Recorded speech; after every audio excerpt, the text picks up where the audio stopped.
کہ وما افا اللہ علی رسولہ منہم وما اوجفتم علیہ من خیل ولا رکاب، خیل و رکاب کا ذکر ہے یہاں بھی، لما فتح اللہ علی نبیہ فدقا وما والاہ لم یوجف علیہ من خیل ولا رکاب. اسی کی روشنی میں فرما رہے ہیں کہ باغ فدق جو ہے یہ حضور صلی اللہ علیہ وسلم کو اللہ نے فتح عطا فرمائی بغیر جنگ و لشکر کے، یعنی کہ یہ مال فہ میں شامل ہے. ما افا اللہ مال فہ، امام موسیٰ کاظم اس کی آپ تشریح فرما رہے ہیں.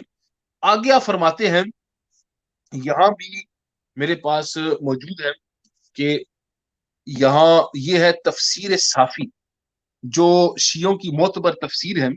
اسی آیت کے ماتحت آپ حوالہ دیتے ہیں عن القاظم علیہ السلام، امام موسیٰ کاظم کا آپ روایت پیش کر رہے ہیں. فی حدیث لہ مع المہدی ان اللہ تعالی لما فتح علی نبیہ فدقا وما والاہ لم یوجف علیہ من خیل ولا رکاب.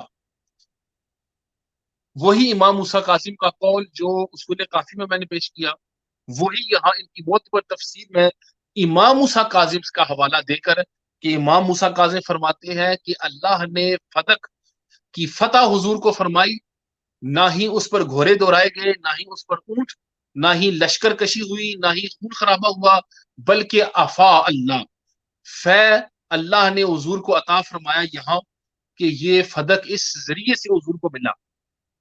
From these two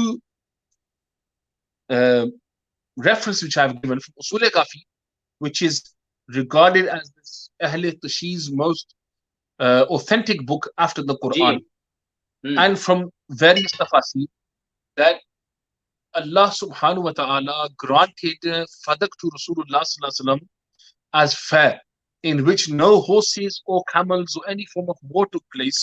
Allah granted him victory over that. So Fadak was regarded as fair by the Aimai Masumin, جن کو شیعہ آئمہ معصومین کہتے ہیں. کہ معصوم تو وہ ہے کہ شیعوں کے بھی نزدیک کہ معصوم تو وہ ہے کہ جو گناہ اور غلطی کر ہی نہیں سکتا. تو جب امام موسیٰ کاظم رضی اللہ تعالی عنہ فرما رہے ہیں کہ فدق فہ ہے، کہ فدق فہ ہے، تو ان کے اس کلام میں بھی تو کوئی خطا نہیں ہے، نہ کوئی غلطی ہے. تو پھر ماننا پڑے گا کہ فدق فہ ہے، غنیمت نہیں. اور یہ اہل تشیع کا اس پر بھی اتفاق ہے. آگے اسی طرح کے اور بھی مزید حوالہ جات موجود ہیں اہل سنت کے بھی اور اہل تشیع کے بھی، لیکن یہ ایک معتبر قول ہے جو اصول کافی سے متکلمین کی یعنی کہ ذریعے سے بھی، مفسرین کے ذریعے سے بھی جو ملا ہے کہ یہ فدق جو ہے یہ مال فہ ہے. تو اب فیضان صاحب اس بات کا آپ خود اندازہ لگا لیں کہ جب اس بات پر اتفاق ہے اہل سنت کا بھی اور اہل تشیع کا کہ یہ مال فہ ہے فدق، اس پر نہ جنگ ہوئی، اللہ نے وما افا اللہ کے ذریعے سے اللہ نے حضور صلی اللہ علیہ وسلم کو اس پر مسلط فرمایا. اب مال فہ جس کو شیعہ کہتے ہیں کہ یہ حضور صلی اللہ علیہ وسلم کی اپنی پراپرٹی تھی، جی یہ فدق آپ کی ذاتی ملکیت تھی اور اس کی وراثت تمام فدق ملنا چاہیے تھا حضرت خاتون جنت کو. تو سوال یہ اٹھتا ہے کہ جب فدق باغ فدق فہ ہے، اس میں تو قرآن کی نص سے یتیموں کا بھی حصہ ہے، مسکینوں کا بھی حصہ ہے، مسافروں کا بھی ہے، فقیروں کا بھی ہے، مہاجرین کا بھی ہے، ضرورت مندوں کا بھی ہے. تو کیا ایسا ہو سکتا ہے کہ جو چیز اللہ نے قرآن پاک کی نص سے یہ واضح کی ہے کہ اس میں حصہ ان سب کا ہے، تو کیا حضور صلی اللہ علیہ وسلم ان کا حصہ نکال کر اس کو اپنی ملکیت بنا کر اپنی اولاد کو دیتے؟ تو یہ بالکل سوال ہی نہیں بنتا. مال فہ ہے اور مال فہ کا جو کنٹرول ہے وہ اسٹیٹ کا ہے. اور یہاں تک بھی میں ایک اور حوالہ میرے ذہن میں آیا ہے تو یہ بھی میں عرض کر دیتا ہوں کہ مال فہ کے حوالہ سے یہ بھی غالباً میرے پاس یہاں اصول کافی میں ہی نوٹ ہے اس کا کہ اس کا جو کنٹرول ہے مال فہ کا، یہ کس کے پاس ہوتا ہے اور کس کے پاس یہ ہونا چاہیے. چاہیے. تو یہاں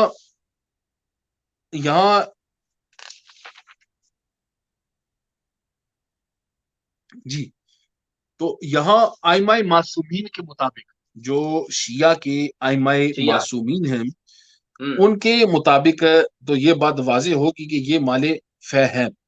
اب مال فے کا کنٹرول کس کے پاس ہونا چاہیے؟ تو یہاں میرے پاس یہ حوالہ موجود ہے کہ یہ بھی حوالہ آپ اس میں ذہن میں رکھ لیں کہ یہ یہاں ناسخ التواریخ اور یعنی کہ حالات پیغمبر فارسی کی کتاب ہے شیعوں کی، جی. اور اس میں جو صفحہ نمبر 306 ہے مطبوعہ تہران، اس میں یہ بات واضح لکھی ہے، چوں فتح فدق بے لشکر، چوں فتح فدق بے لشکر سوار و پیادہ نابود، تمامت خاص پیغمبر گشت و این آیا مبارکہ مفاد این مانت و ند بود وما افا اللہ. یہاں یہ لکھتے ہیں کہ فتح فدق جو ہے بے لشکر، جی. لشکر کے بغیر، اس میں کوئی لشکر نہ تھا، نہ ہی اس میں کوئی جنگ ہوئی، لشکر کے بغیر ہوا. اور اس میں کیا تمامت خاص پیغمبر گشت، اور یہ خاص طور پر حضور صلی اللہ علیہ وسلم کو عطا فرما گئی تھی، اور اس کے جو امور تھے حضور صلی اللہ علیہ وسلم اس کو خود سر انجام دیتے تھے. اور آپ فرماتے ہیں وَإِ آیہ مبارکہ مفادیس کہ یہ مسئلہ فدق کس آیت کے ماتحت آتا ہے؟ وَمَا أَفَاءَ اللَّهُ، یعنی کہ جو اللہ اپنے حبیب کو مال فے عطا کرتا ہے، کہ فدق یہ مال فے میں ہی آتا ہے، اس میں کوئی اور سوال ہی نہیں بنتا کہ یہ کسی اور کا ہو. اور اصول کافی کا جس کو میں ذکر کر رہا تھا کہ اس میں مال فے کی کنٹرول کے حوالہ سے، وہ تو ایک اور حوالہ آ گیا فارسی میں، لیکن اس میں آپ لکھتے ہیں یعقوب کلینی، اس میں بھی آپ امام جعفر الصادق جن کے یہ کہتے ہیں ہم فقہ جعفریہ کے مقلد ہیں، جی. تو انہی کے جو امام جعفر الصادق ہیں ان کا قول یہاں یعقوب کلینی اس کو اصول کافی میں صفحہ نمبر 329 پر 329 پر آپ نقل کرتے ہیں کہ یہ جو مال فے ہیں فہوا لرسول اللہ صلی اللہ علیہ وسلم وہوا للامام من بعدہ یدعہ حیث یشاء. اس پر ہی فیضان صاحب بات ہی ختم ہو جاتی ہے کہ حضرت امام جعفر صادق فرماتے ہیں کہ یہ جو مال فے ہے فہوا لرسول اللہ، یہ حضور علیہ السلام کے لیے ہے، وہوا للامام، اور یہ پھر امام کے لیے ہے. امام سے مراد یہاں کہ حضور علیہ السلام کے بعد جو لیڈر ہیں، جس کے پاس اسٹیٹ کنٹرول ہے، خلیفہ ہے، امام ہے، اس کے لیے ہے. من بعدہ حضور علیہ السلام کے بعد یدعہ حیث یشاء، یہ الفاظ ہیں یدعہ حیث یشاء، کہ پھر وہ جو امام ہے وہ اس کا استعمال کرے جیسے وہ چاہے. جیسے وہ چاہے سے کیا مراد؟ کہ اگر وہ سمجھے کہ اس میں مثال کے طور پر کوئی مسافر نہیں ہے لیکن مسکین ہے تو مسکینوں کو دے، فقیر ہے فقیروں کو دے، جہاں بھی اس کا آتا ہے وہ اس اپنے دیکھنے کے مطابق اس کا استعمال کرے. لیکن استعمال کون کرے؟ وَلِلرَّسُولِ، اور اس کے بعد وَلِلْإِمَامِ مِن بَعْدِهِ، اور جو حضور کے بعد امام مقرر ہو وہ استعمال کرے. تو پتہ یہ چلتا ہے کہ امام موسیٰ کاظم نے تو واضح کر دیا کہ یہ مال فے ہے، اور امام جعفر الصادق نے واضح کر دیا ہے کہ اس کا کنٹرول کسی ایک کے پاس نہیں بلکہ یہ ریاست کے پاس ہے. جب حضور علیہ السلام ریاست کے آپ اس وقت جو لیڈر تھے تو اس کے امور آپ کے پاس تھے، اور آپ کے بعد جب امامت و خلافت سیدنا صدیق اکبر کو ملی تو اس کا کنٹرول امور کی حضرت سیدنا صدیق اکبر کے پاس تھے. جب فاروق اعظم بنے تو وہ ان کے پاس تھے. جب ان عثمان کے پاس غنی بنے تو ان کے پاس تھے، اور جب مولانا شیر خدا بنے تو ان کے پاس تھے. یہ ایک سسٹم جو ہے حضرت سیدنا امام جعفر صادق اصول کافی مطبوع تہران سے بات واضح کرتی ہے.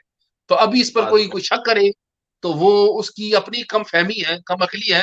بات آپ جہاں تک ازرو قرآن تقسیم کے حوالہ سے اور پھر ازرو کتب شیعہ کے حوالہ سے کہ فدق فے ہے یا غنیمت، اور پھر فے کا کنٹرول کس کے پاس ہے، یہ بھی واضح ہو گیا ہے. تو اب میں سمجھتا ہوں کہ اس پر مزید اس سوال پر میرا خیال ہے کہ تبصرہ کافی ہو گیا ہے کہ ماشاء اللہ یہ تقسیم قرآنی پر بھی غنیمت اور فے کا، اور پھر اس کے آگے فدق آتا کس میں ہے، فے میں یا غنیمت میں، وہ بھی بات غنیمت واضح ہو چکی ہے. وہ بھی بات واضح ہوگی.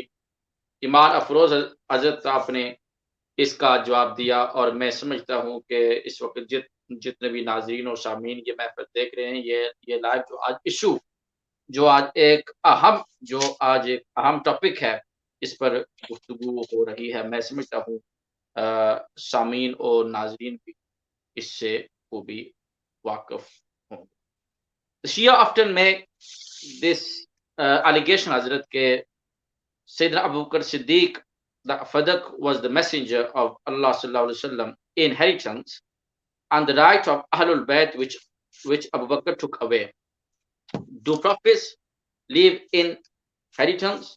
اور اردو میں یہ جو سوال ہے مثلا کہ آپ کے سامنے کروں گا، تاکہ اس کی وجہ یہ ہے کہ جو لوگ مثلا کہ انگلش نہیں سمجھ سکتے وہ اردو سے بھی اس سوال کو وہ سمجھ جائیں گے کہ یعنی یہ اعتراض ہے کہ اہل تشیع کی طرف سے کہ آتا ہے کہ فدق حضور اکرم صلی اللہ علیہ وسلم کی وراثت ہے اور اہل بیت کا حق تھا، اس کو سیدنا ابو بکر نے غصب کر لیا تھا.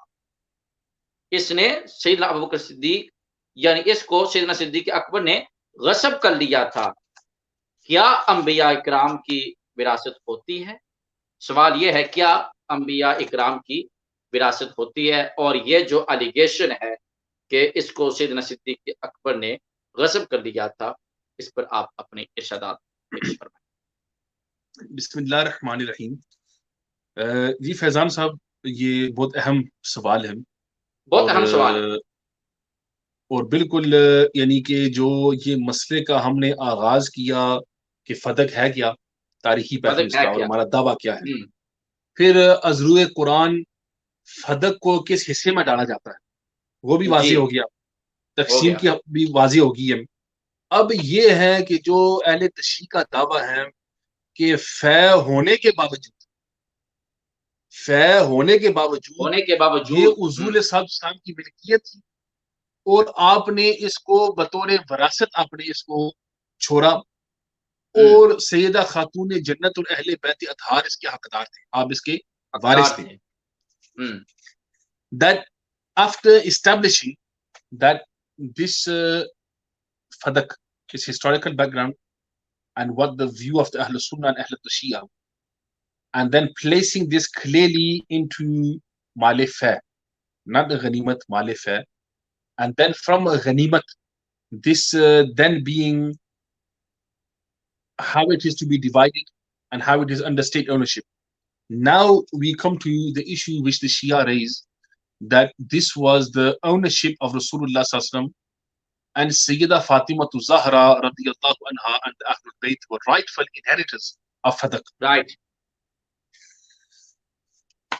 تو اس میں فیضان صاحب پہلی بات تو یہ ہے کہ یہ جو کیا انبیاء علیہم السلام کیا آپ وراثت چھوڑتے ہیں، تو اس میں جو حدیث مبارکہ جس پر ہم انشاءاللہ کل تفصیل سے گفتگو کریں گے جی کہ مختلف کتب احادیث میں یہ بات واضح ہے کہ جب سیدہ فاطمہ زہرا رضی اللہ عنہا سیدنا ابو بکر صدیق رضی اللہ تعالی عنہ کی بارگاہ میں آپ حاضر ہوئی، آپ تشریف لائیں، تو آپ نے سوال کیا فدق کے حوالہ سے، جس کے جواب میں سیدنا ابو بکر صدیق رضی اللہ تعالیٰ عنہ نے یہ جواب فرمایا کہ سمعت رسول اللہ صلی اللہ علیہ وسلم قال لا نحن معاشر الانبیاء، کہ ہم جو انبیاء کا معاشرہ ہے لا نورثو ولا نورثو کہ نہ ہم وراثت لیتے ہیں نہ ہم چھوڑتے ہیں، ما ترکناہ صدقہ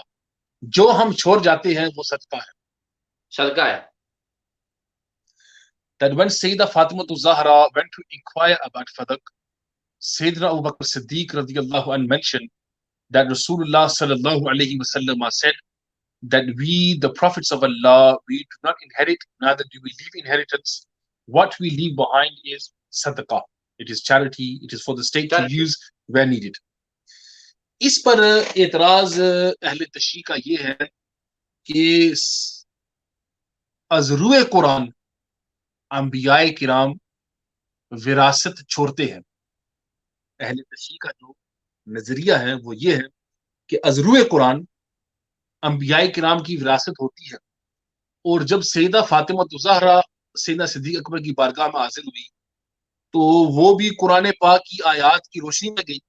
اور یہ ہم بھی مانتے ہیں کہ سیدہ فاطمہ زہرا قرآن پاک کی آیت کے مطابق یوصیکم اللہ، اس آیت مبارکہ کہ یوصیکم اللہ فی اولادکم للذکر مثل حظ الانثیین، کہ اس آیت مبارکہ کے مطابق حضرت سیدہ فاطمہ زہرا سیدنا صدیق اکبر کی بارگاہ میں حاضر ہوئی، لیکن جیسے ہی آپ نے یہ حدیث مبارکہ پیش فرمائی تو سیدہ فاطمہ زہرا نے فرمایا کہ اے خلیفۃ المؤمنین، اے امیر المؤمنین، انت وما سمعت من رسول اللہ صلی اللہ علیہ وسلم اعلم، اے صدیق اکبر، جو آپ نے ہمارے والد گرامی حضور صلی اللہ علیہ وسلم سے یہ حدیث مبارکہ سنی، یہی بہتر ہے، آپ ہی بہتر جانتے ہیں، یہی درست ہے. تو آپ نے ایک سیکنڈ کے لیے بھی نہ ہی آپ نے غصہ فرمایا، نہ ہی آپ نے کوئی اس کا انکار فرمایا، نہ ہی آپ نے اس پر کوئی اور کوئی مسائل جو بولے جاتے ہیں کہ آپ نے کیا، ایسا بالکل نہیں ہے. کہ حدیث مبارکہ سامنے آئی تو آپ رضامند ہو کر دوبارہ اس موضوع پر آپ نے گفتگو نہیں فرمائی. اہل سنت کا نظریہ یہ، اس پر بھی ہم انشاءاللہ تفصیل سے کل گفتگو کریں گے. لیکن جو اہل تشیع کا ہے کہ وراثت کے حوالے سے، اب دو باتیں ہیں. ایک وہ آیات جو یہ استعمال کرتے ہیں وراثت کے حوالہ سے. وراثت پہلے ہے کیا؟ جو لفظ وراثت ہے، ارث ہے، اس کا معنی کیا ہے؟ لغت کے مطابق یہ ایک وراثت، یہ ایک جنس ہے، اور اس کا معنی ہے انتقال الشیء، کسی شے کا منتقل کرنا. The meaning of وراثت means to transmit or transfer something. انتقال الشیء. اب یہاں علماء کرام، محدثین و مفسرین اس وراثت کی اور انتقال کی تقسیم بیان کرتے ہیں جی کہ یہ انتقال جو وراثت ہے، انتقال وراثت، یہ 3 قسم کا ہو سکتا ہے. یہ بات سمجھنی ضروری ہے. پہلا انتقال ہے انتقال مال، انتقال فی المال یا انتقال مالی، کہ مال کا انتقال کرنا، یعنی کہ وراثت مال کی صورت میں پیچھے چھوڑ کے جانا، اور پھر وہ جو فوت ہو گیا ہے وہ مال اس سے اس کے ورثاء میں منتقل ہو جاتا ہے. یہ ہے انتقال فی المال.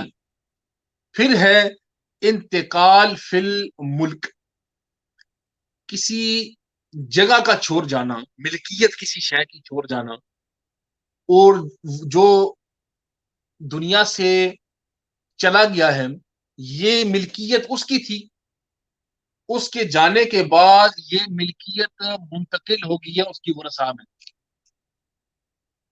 مثال کے طور پر انتقال مالی کا یہ ہوا کہ میرے پاس کچھ مال ہے، پاؤنڈ ہے کچھ جی، میرے وصال کے بعد جو میرے ورثاء ہیں وہ جو پاؤنڈ ہے وہ مجھ سے ان میں منتقل ہو جاتے ہیں. جی، یا میرے پاس کچھ ملکیت ہے، میں جگہ کا مالک ہوں، میرے فوت ہونے کے بعد میں اس کا مالک نہیں رہا، اس کی ملکیت میرے ورثاء میں منتقل ہو جاتی ہے. ہو جاتی ہے جی. اور تیسرا یہ ہے کہ انتقال فی العلم، علم کا انتقال کرنا، منتقل ہونا، علم کا منتقل ہونا، کہ ایک بندہ ہے اس کے پاس کچھ علم ہے اور اس کے فوت ہونے کے بعد وہ علم اور وہ حکمت منتقل ہو جاتی ہے اس کے ورثاء میں. اب یہ ہے کہ جہاں وراثت کا ذکر قرآن پاک میں ہے، اب یہ دیکھنا پڑے گا کہ اس کا ذکر جو وراثت کا قرآن میں ہے، کیا اس سے مراد وراثت و انتقال مالی ہے، کیا اس سے مراد وراثت و انتقال ملک ہے، یا کیا اس سے مراد وراثت و انتقال علم ہے. کالے. اس کا تعین کر کے پھر آگے بات کی جائے گی کہ یہ مراد کیا چیز ہے. جہاں اہل تشیع کا مسئلہ ہے کہ آپ بار بار اس کا ذکر کرتے ہیں کہ قرآن پاک میں اللہ عز و جل نے یہ ذکر کیا ہے کہ انبیاء کرام وارث ہوتے ہیں اور وراثت چھوڑ کے جاتے ہیں. اور قرآن پاک میں آپ اس کا ذکر یوں کرتے ہیں، جو آیات آپ لے کے آتے ہیں اس جی. میں پہلی جو آیت مبارکہ مشہور وہ استعمال کرتے ہیں وہ یہ ہے کہ وارثا سلیمان داؤدا، کہ سورہ نمل میں کہ حضرت سلیمان علیہ السلام اپنے والد گرامی حضرت داؤد علیہ السلام کے وارث تھے. یہ قرآن پاک کے الفاظ ہے کہ جی. وارثا سلیمان داؤدا، کہ حضرت سلیمان علیہ السلام اپنے والد گرامی آپ سیدنا داؤد علیہ السلام کے وارث تھے. تو وارث. اب اس سے یہ ہے کہ وہ اس آیت کی مبارک فرماتے ہیں کہ حضرت سلیمان علیہ السلام وارث ہیں، حضرت داؤد علیہ السلام وراثت چھوڑنے والے ہیں. تو انبیاء کرام وراثت چھوڑتے ہیں تب ہی تو سلیمان علیہ السلام اس کے وارث بنے. تو یہ جو آپ حدیث لا رہے ہیں سیدنا صدیق اکبر کی، کہ جو کہہ رہے ہیں کہ حضور نے فرمایا کہ انبیاء کرام وراثت چھوڑتے ہی نہیں، نہ ہم وارث ہیں، تو یہ تو قرآن پاک کی نص کا انکار ہے اہل تشیع کے مطابق. اہل تشیع کے مطابق جی ان کے مطابق.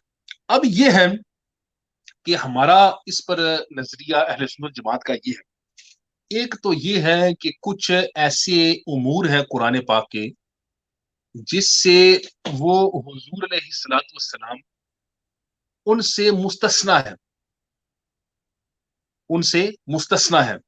اور یہ جو آپ آئے مبارکہ جس کا میں نے پہلے ذکر کیا، یوسیکم اللہ، جی. کہ اپنی اللہ عز و جل نے تمہارے لیے، یوسیکم اللہ، اللہ عز و جل نے،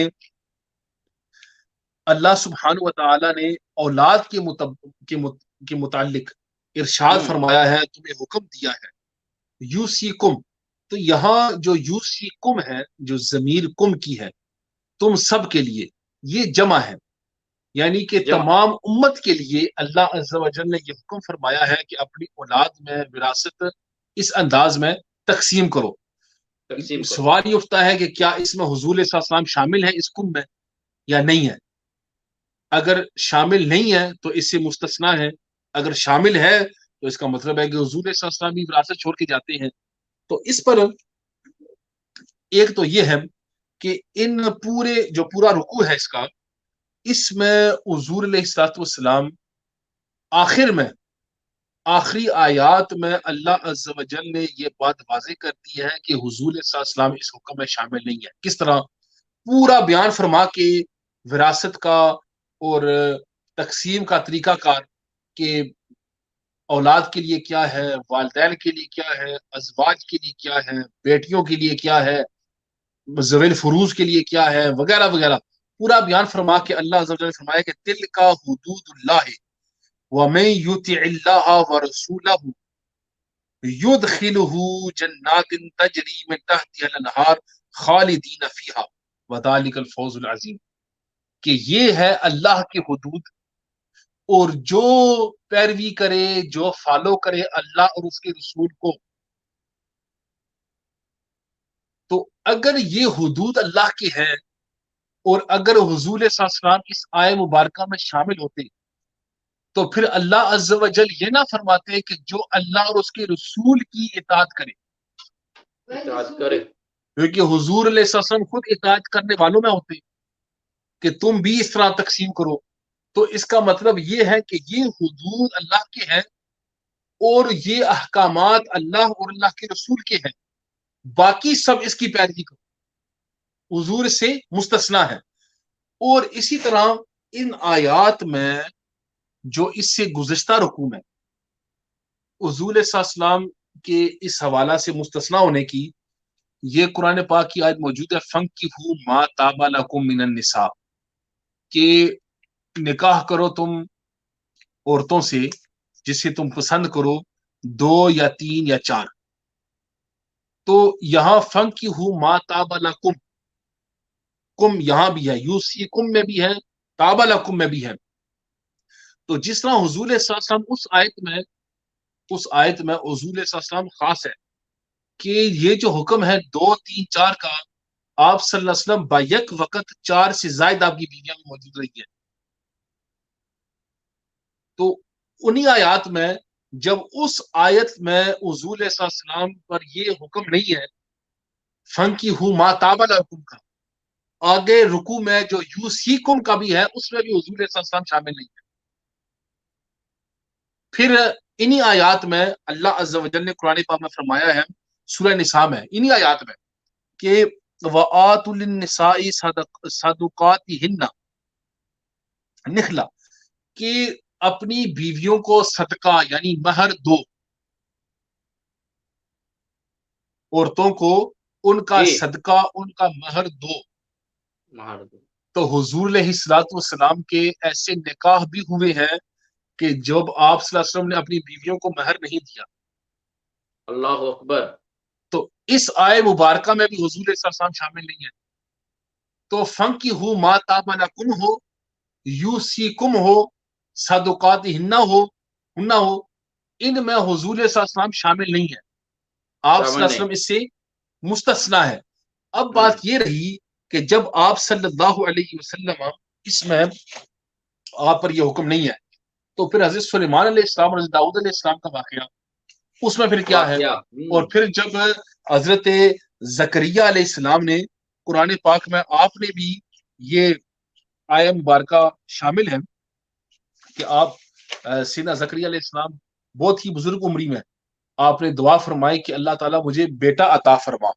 اور وہ کیسا بیٹا عطا فرما کہ آپ وَإِنِّي خِفْتُ الْمَوَالِيَ مِنْ وَرَائِي وَكَانَتِ امْرَأَتِي عَاقِرًا فَهَبْ لِي مِن لَّدُنكَ وَلِيًّا يَرِثُنِي وَيَرِثُ مِنْ آلِ یعقوب، کہ اے اللہ مجھے بیٹا عطا فرما، میری بیوی بھی بانجھ ہے، بہت زیادہ عمر ہے میری بھی، اور جب آپ نے دیکھا کہ حضرت سیدہ مریم محراب میں بے موسم پھل آپ کو ملے تو اس جگہ پر جا کر آپ نے دعا فرمائی کہ اللہ بیٹا عطا فرما، کیسا بیٹا جو میرا وارث ہو اور آل یعقوب کا وارث ہو، آل آل یعقوب کا، یعقوب کا، یعقوب بنی کا. اسرائیل کا بھی وہ وارث ہو. تو ان 2 آیات میں آپ یہ استدلال کرتے ہیں کہ انبیاء تو وارث ہیں، کہ آپ کو اللہ نے بیٹا عطا فرمایا حضرت یحییٰ علیہ السلام، تو یحییٰ جی وارث ہوئے زکریا کے اور سلیمان وارث ہوئے داؤد کے.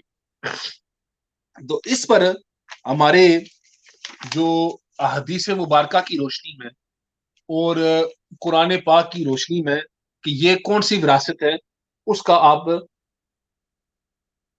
جائزہ لگا لیں کہ اس حوالہ سے کہ اللہ عز و جل نے یہاں جو استعمال فرمایا ہے کہ یہ الفاظ وراثت کے حضرت سلیمان اور داؤد کے لیے اور حضرت زکریا اور یحییٰ کے لیے. جی پہلی بات تو یہ ہے کہ جہاں تک حضرت زکریا علیہ السلام کا ہے کہ آپ فرما رہے ہیں کہ اے اللہ مجھے ایسا بیٹا عطا فرما کہ جو میرا بھی وارث ہو اور آل یعقوب کا ہو. اب یہ سوال اٹھتا ہے کہ آل یعقوب، حضرت یعقوب علیہ السلام کی آل میں کتنے اللہ کے نبی گزرے ہیں اور ان کی آگے کتنی اولادیں ہیں. تو ایک فرد سب کا وارث کس طرح ہو سکتا ہے؟ جی ایک فرد ان سب کے مال کا وارث کس طرح ہو سکتا ہے؟ یہ تو ہے ہی نہیں، قرآن پاک کے حکم کے خلاف ہے کہ سب کا، یعنی کہ جو اس سے پہلے گزر چکے ہیں اپنے جی والد کا ہو سکتا ہے، لیکن تمام آل یعقوب کا کس طرح ہو سکتا ہے؟ تو اس میں یہ بات واضح ہے کہ جب حضرت زکریا علیہ السلام نے یہ فرمایا کہ میرا اور آل یعقوب کا وارث ہو، کہ جو نبوت اللہ نے حضرت ابراہیم علیہ السلام سے منتقل ہوئی حضرت اسحاق میں، اور جو حضرت اسحاق سے وہ نبوت و حکمت حضرت یعقوب میں منتقل ہوئی، حضرت یعقوب سے حضرت یوسف علیہ السلام میں منتقل ہوئی، حضرت یوسف علیہ السلام سے آگے حضرت شعیب میں، حضرت موسیٰ میں، حضرت داود میں، حضرت سلیمان میں، اور وہ جو نبوت کا میں وارث ہوں، اے اللہ اس نبوت جو میری ہے اور آل یعقوب کا جو نبوت کا وارث مجھے عطا فرما۔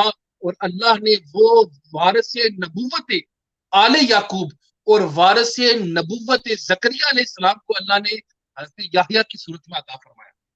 ماشاءاللہ ماشاءاللہ۔ مال کا تو یہاں ذکر ہی نہیں ہے، یہاں نبوت و حکمت کا ذکر ہے کہ جو حضرت زکریا علیہ نبوت السلام اور یہاں فرما حکمت رہے کا ہیں۔ ذکر ہے، واہ واہ ماشاءاللہ۔ نبوت و حکمت کا ذکر، اور یہاں نبوت و حکمت کس زمرے میں آتی ہے؟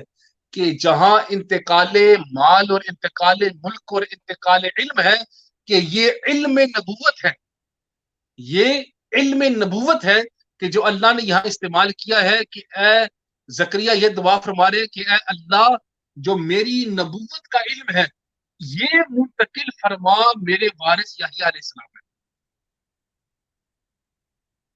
اس سے یہ مراد ہے جو حضرت داؤد علیہ السلام اور حضرت سلیمان علیہ السلام کا واقعہ ہے، اس کے حوالہ سے میرے پاس یہاں موجود ہے تفسیر منہج الصادقین، یہ مشہور تفسیر ہے اہل تشیع کی، اور جی اس میں ذکر اور بھی ہے، اور بھی حوالہ جات میرے پاس موجود ہے، بہرحال کیونکہ وقت کی قلت کی وجہ سے تفسیر منہج الصادقین میں یہاں اسی آیت کے ماتحت وارث سلیمان و داود، اسی جی آیت کے ماتحت آپ لکھتے ہیں، اس کو آپ سماعت فرما کہ بصحت پیوستہ، بصحت پیوستہ کہ داود علیہ السلام را نو زدہ پسر بود و ہر یک لیاقت نبوت و وراثت داشتن۔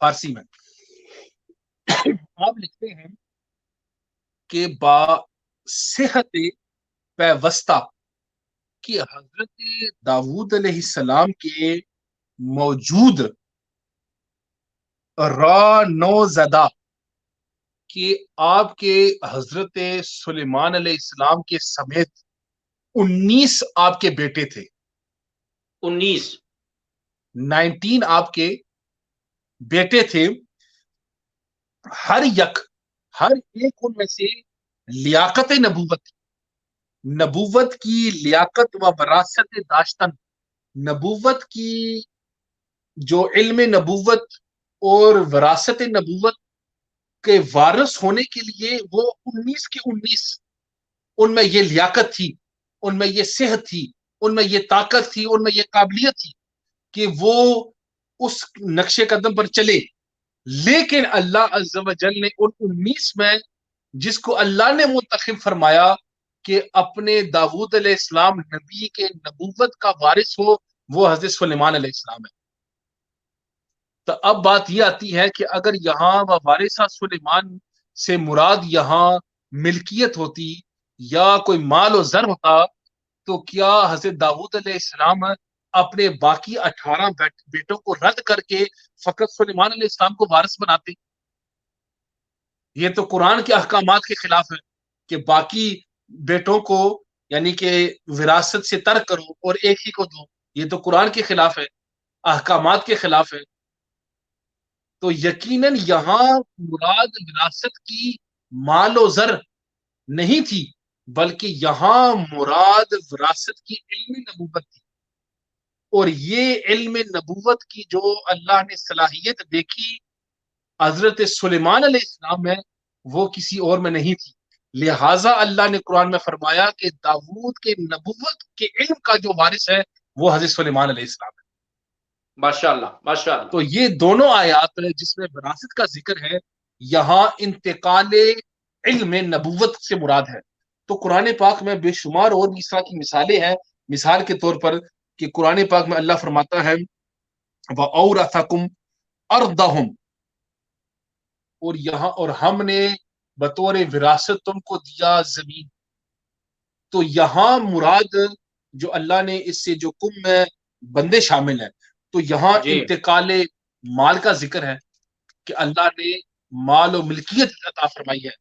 اسی طرح اللہ تعالیٰ نے قرآن پاک میں سورہ انبیاء میں اللہ نے فرمایا وَلَقَدْ كَتَبْنَا فِي الزَّبُورِ مِن بَعْدِ الذِّكْرِ أَنَّ الْأَرْضَ يَرِثُهَا عِبَادِيَ الصَّالِحِينَ، کہ اللہ عز و جل نے قرآن پاک میں ارشاد فرمایا کہ اور ہم نے نصیحت والی کتاب یعنی تورات کو بعد ذکری ان الارض یارثها، کہ اس کے بعد لکھ دیا تھا کہ میرے نیکوں کا جو نیک صالحین ہیں ان کے جی لیے ہم نے یہ ملکیت بطور وراثت دیا ان کو، یہ زمین رہنے کے لیے۔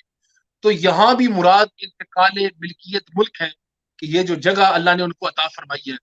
تو انتقال مال کا بھی ذکر ہے قرآن میں، انتقال ملکیت ملک کا بھی ذکر ہے قرآن پاک میں، اور جہاں اس سے مراد یہ ہے کہ ثم اورثنا الکتاب الذین اصطفینا من عبادنا، پھر ہم نے ان لوگوں کو کتاب کا وارث ٹھہرایا جن کو اپنے بندوں میں سے برگزیدہ سمجھا۔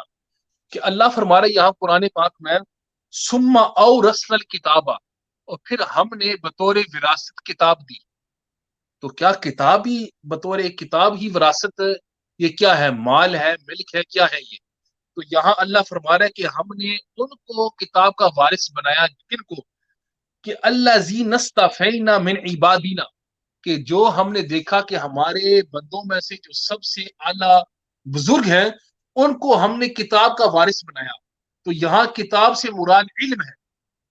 تو قرآن پاک میں اللہ نے آیات میں کتاب سے مراد علم ہے، وراثت مال کا بھی ذکر ہے، وراثت ملک کا بھی ذکر ہے، وراثت علم کا بھی ذکر ہے، اور جہاں اللہ کے نبیوں کا ذکر آیا ہے وراثت کے ساتھ، وہ وراثت علم نبوت مراد ہے، کوئی اور وراثت نہیں ہے۔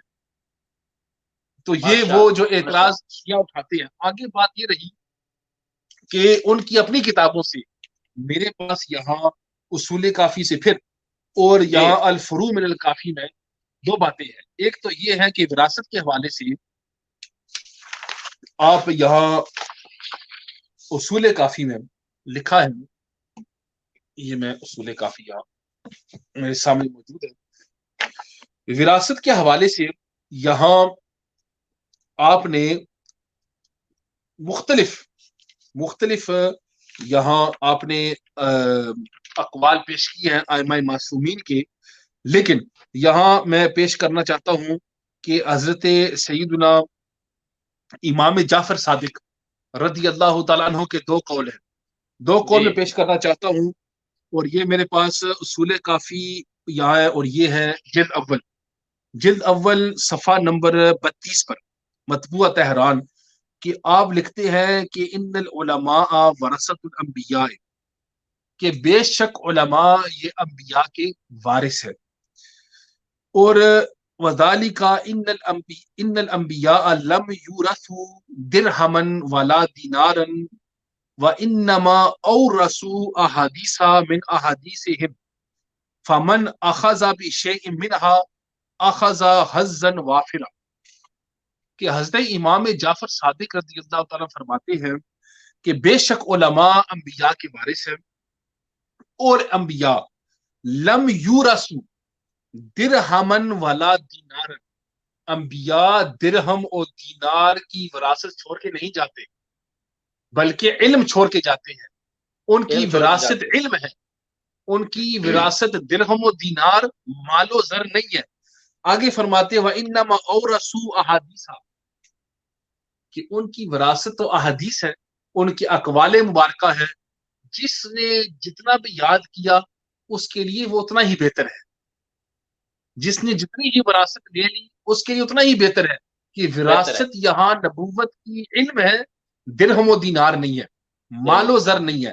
آگے آپ لکھتے ہیں کہ یہی دوبارہ بصائر الدراجات میں جلد اول میں آپ لکھتے ہیں کہ وَإِنَّ الْعُلَمَاءَ لِوَرَثَةِ الْأَنْبِيَاءِ کہ بے شک علماء انبیاء کے وارث ہیں، اور وَإِنَّ الْأَنْبِيَاءَ لَمْ يُورَثُوا دِینَارًا وَلَا دِرْہَمًا کہ نہ ہی انبیاء درہم کی چھوڑ کے جاتے ہیں اور نہ ہی دینار، بلکہ انما ورثوا العلم، لیکن انبیاء وراثت چھوڑ کے جاتے ہیں علم، علم ان کی وراثت ہے، جس کا ذکر قرآن پاک میں بھی موجود ہے۔ حضرت داؤد علیہ السلام اور زکریا کا یہ بھی وہاں اسی کو حضرت امام جعفر صادق رضی اللہ تعالیٰ یہاں اس کا ذکر فرما رہے ہیں۔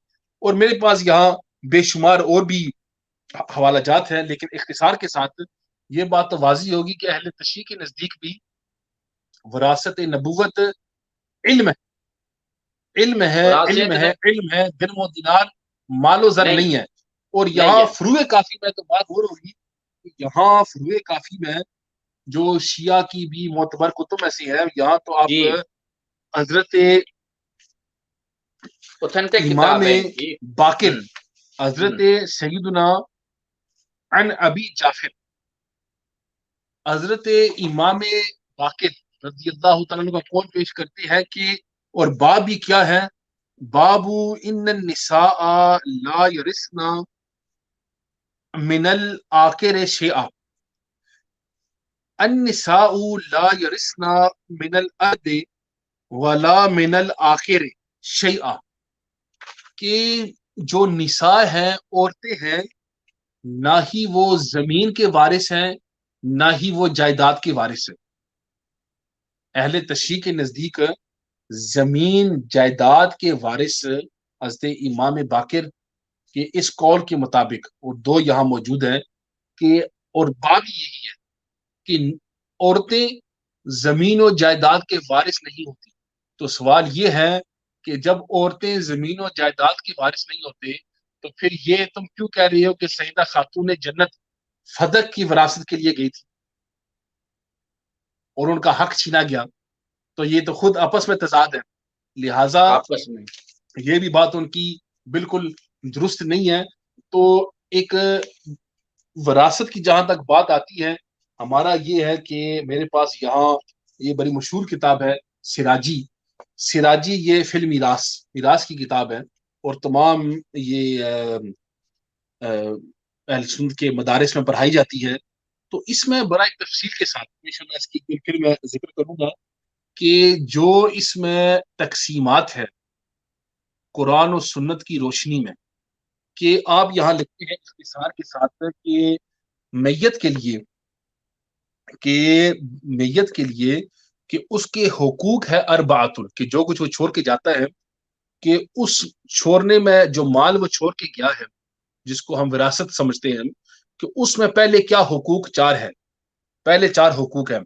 حقوق اربعۃ مرتبۃ، الاول یبتأ بتکفینہ و تجہیزہ، کہ سب سے پہلے جو وہ چھوڑ کے گیا ہے اس سے اس کی تکفین و تجہیز کا جو خرچہ ہے اس سے لیا جائے، اس میں سے اگر کوئی اور دینے والا تو وہ اپنی بات ہے، لیکن وہ اس سے وہ لیا جائے۔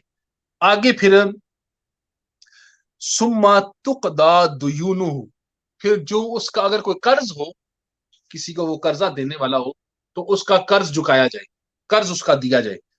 پھر من جمیع ما بقی من مالہ ثم تنفذ وصایاہ، پھر جو اس کی وصیت ہے اس کو نافذ کیا جائے کہ وصیت میں اس نے کیا لکھا ہے۔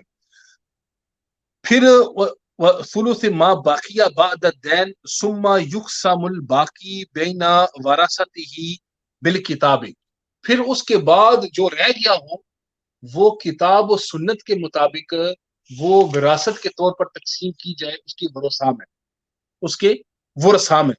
اور ورثاء ہے کیا؟ کتاب و سنت اور اجماع امت کے مطابق فَيُبْدَأُ بِأَصْحَابِ الْفَرَائِضِ وَهُمُ الَّذِينَ لَهُمْ سہام مقدرۃ فی کتاب اللہ تعالی ثم بالاسباط من جہت نسب. اصحاب فرائض میں وہ کون ہے کہ اصحاب فرائض ذوی الفروز میں تقسیم کی جائے قرآن و سنت کے مطابق, اور اس میں پہلے ذکر ذوی الفروز کا ہے, اور اس کے بعد اسبات من جہت نسب, پھر اسبات. ذوی الفروز کیا ہے, اسبات کیا ہے, یہ بھی ایک بڑی بحث ہے, لیکن اختصار کے ساتھ میں سمجھانے کے لیے عرض کر رہا ہوں کہ یہ جو کہہ رہے ہیں جی کہ وہ فتح چھوڑ کے گئے تھے, پھر سیدہ خاتون جنت وہ لینے کے لیے گئی اور پھر اس کے ساتھ زیادتی ہوئی ہے ان کے ساتھ, اور سیدہ صدیقہ نے غصب کر لیا وغیرہ وغیرہ. آگے باب و معرفت الفروز کے ذوی الفروز ہے وہ. آگے آپ فرماتے ہیں یہاں الفروز المقدرۃ فی کتاب اللہ تعالی ستۃ, کہ جو فروز ہیں مقدرہ تقسیمات ہیں, the shares, قرآن کے مطابق وہ 6 ہے. وہ 6 کیا ہے؟ نصف والربع والثمن والثلثان والثلث والسدس, یعنی half, quarter and 1/8 and 2/3, 1/3 and 1/6. یہ حصے ہیں جو کسی کو مل سکتے ہیں. آدھا مل سکتا ہے, تیسرا حصہ مل سکتا ہے, چھٹا حصہ مل سکتا ہے, 8واں حصہ مل سکتا ہے, 2-3 مل سکتے ہیں, ایک تیسرا حصہ مل سکتا ہے وغیرہ. یہ اس کی تقسیمات ہیں جو مقدر ہے قرآن و سنت کی روشنی میں. آگے آپ لکھتے ہیں یہاں کہ پھر اعلیٰ تضعیف و تنصیف, یہ ڈبل بھی ہو سکتے ہیں, آدھے بھی ہو سکتے ہیں جو حصے ہیں. پھر آگے کہ وہ اصحاب هذه السهام 12 نفرا, اور جو ذوی الفروز ہے وہ ہے 12 فرد.